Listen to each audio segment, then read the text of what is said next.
I'm very much looking forward to the sequel to The Legend of Zelda Breath of the Wild, so I thought it would be fun to compile some of my hopes for new and returning features in the game. I'll start off with some smaller ones and then some more bigger and well-developed points. I hope you enjoy. I loved the Koroks in Breath of the Wild because they were something you could always be looking out for when you were playing the game. I hope they or something very similar return, but there needs to be more of a quality over quantity approach to the Koroks. I prefer some more elaborate puzzles, but less of them, because 900 is really a bit too many. To add to the survivally aspect of the game, I think they should add in a crafting system, just so you can make some of your own weapons, armor, and tools. Plus, it would make sense as an addition to the game because as it stands, you already collect hundreds of items as you go around in the first game, so they really just need to add the system. I loved the weapon durability system in the first game because it always encouraged you to switch up your fighting style. But I think weapons should just have a little bit more durability as they broke just a little too easily. Princess Zelda needs to not be a damsel in distress this time. Seriously, it's a trope that sucks and the character has proven themselves capable countless times now. I'd hate for her to just be sat in the castle with Ganon waiting for Link to save her as always, because there really is potential in this game for her to be more of a companion or even a playable character. The rain mechanic's purpose made sense. Make the player slip when they're trying to climb so they have to find another way around to their destination, so they rely on climbing less. But the vast majority of people, myself included, just ended up waiting for the rain to stop, which is frustrating and just wastes time. In the sequel, I'd like to see a way around the climbing in rain problem. Maybe a pair of magical adhesive gloves which allow you to climb in the rain.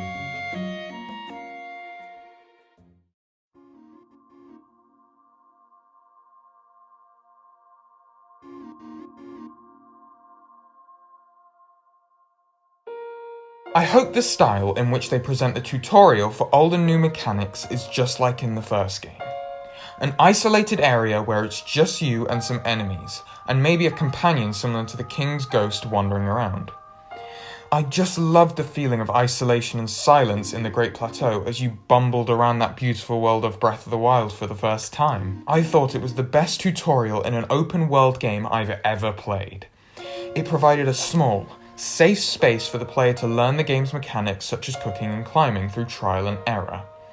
It drip-fed the player by presenting them with a series of problems to overcome, such as the extreme cold area, which Link had to pass through in order to get to the Cryonis Shrine. The game provided the player with multiple solutions to the problem, such as cooking a spicy meal, earning the old man's jumper by completing a task for him, or just running up the mountain with a torch to keep Link warm. This method of tutorial got people to start problem solving, a theme which is rife throughout the game, and presenting a tutorial like this prevented them from getting overwhelmed with too much information, should they have just been thrown out into the main world of the game without having been through the Great Plateau.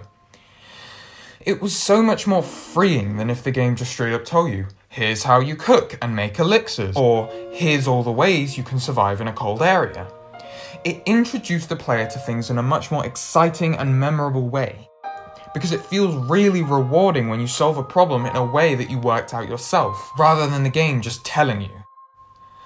Because you figured it out for yourself, you're more likely in the future when you come across a similar problem to stop and think, oh yeah, that's how I overcame that problem before, I'll try doing that again, or I'll try doing something slightly different because my method before wasn't that successful.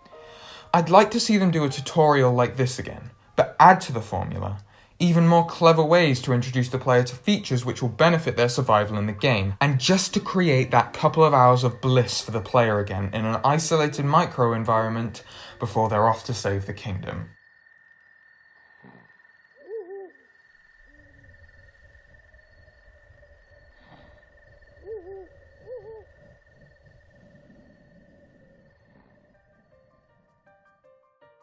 In the sequel, I'd like to see a better approach to difficulty scaling. It's awesome when you're fragile at the start of the game and the challenge is really fun. But I think you become godlike way too quickly with the champion abilities, new weapons and armor, and especially because of the food mechanic. For this specifically, maybe they could install a hunger system, similar to Genshin Impact, so Link gets full when he eats a lot of food, so he can't just scoff 100 bananas every time he's hit in battle and heal back to full health. Another feature that makes the game a little too easy at times is the Sheikah Slate's teleportation functionality. Whenever Link is in danger, for example, falling from a high place, he can just open the slate and teleport away to avoid dying. This could easily be fixed by making it so Link must be stood still or away from danger before being allowed to teleport. A bit like how you can't sleep in Minecraft if there's too many monsters nearby. I'd also like to see a wealth of reasons to want to explore the surface of Hyrule again. We already know that we'll be exploring the same world of Hyrule on the surface, but myself and probably most of the people watching this video have already explored that world to death. If they're reusing the old Hyrule world, then it needs to be packed with plenty of new things to discover. We've already seen variations of the Stone Talus, which is exciting, but we also need new places to explore. Perhaps more than just Hyrule Castle has moved up into the sky, leaving entrances into underground mineshafts or previously unexplorable places like the inside of Death Mountain. I kind of hope that the game takes place after a time skip so that we get some more updated and new towns and villages on the surface, just so they're worth revisiting to see what's changed. I'd love to see an expanded Goron City or Rito Village, or even an upgraded, larger version of Hateno or Lorelin.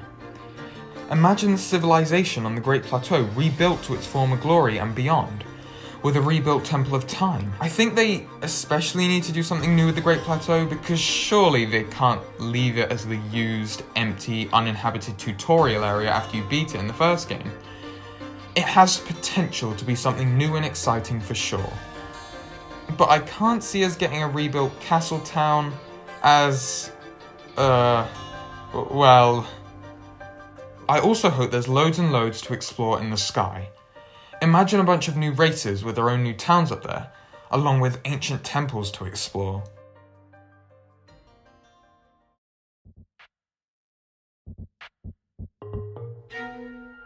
Another thing I'd really appreciate is more enemy variety.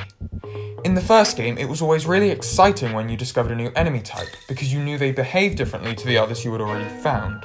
So it was something new to discover. But this really didn't happen very often.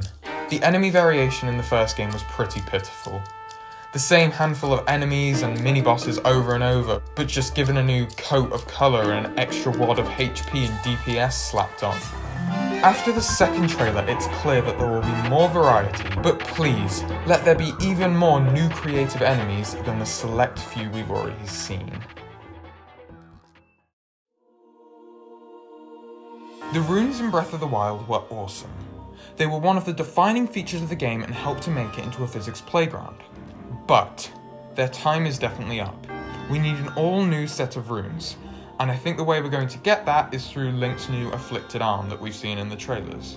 It's pretty likely that we are going to get a new set of runes. We've already seen the time reversal mechanic and the burrowing mechanic, which are almost certainly new runes. Both of these are really creative, and I hope they keep up that creativity in making their new runes, because the potential for new, weird and wonderful puzzles with just these two are already nuts.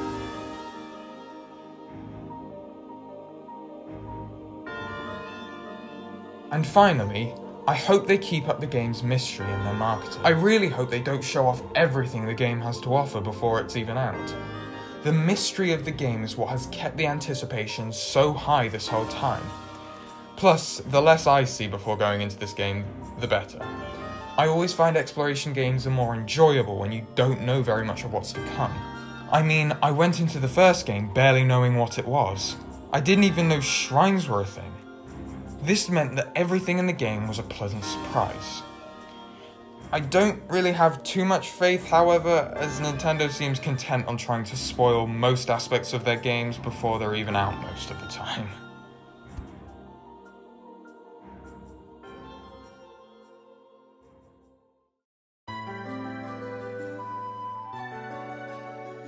That's it for my hopes for the sequel to The Legend of Zelda Breath of the Wild. I'm probably going to have more videos on this game in the months leading up to its release, because it's slowly going to become one of the only things I can think about. Feel free to go down to the comments and talk about your own hopes, or tell me why mine are silly. If you've made it this far, thank you very much for watching, and I'll see you next time for another Breath of the Wild sequel discussion video.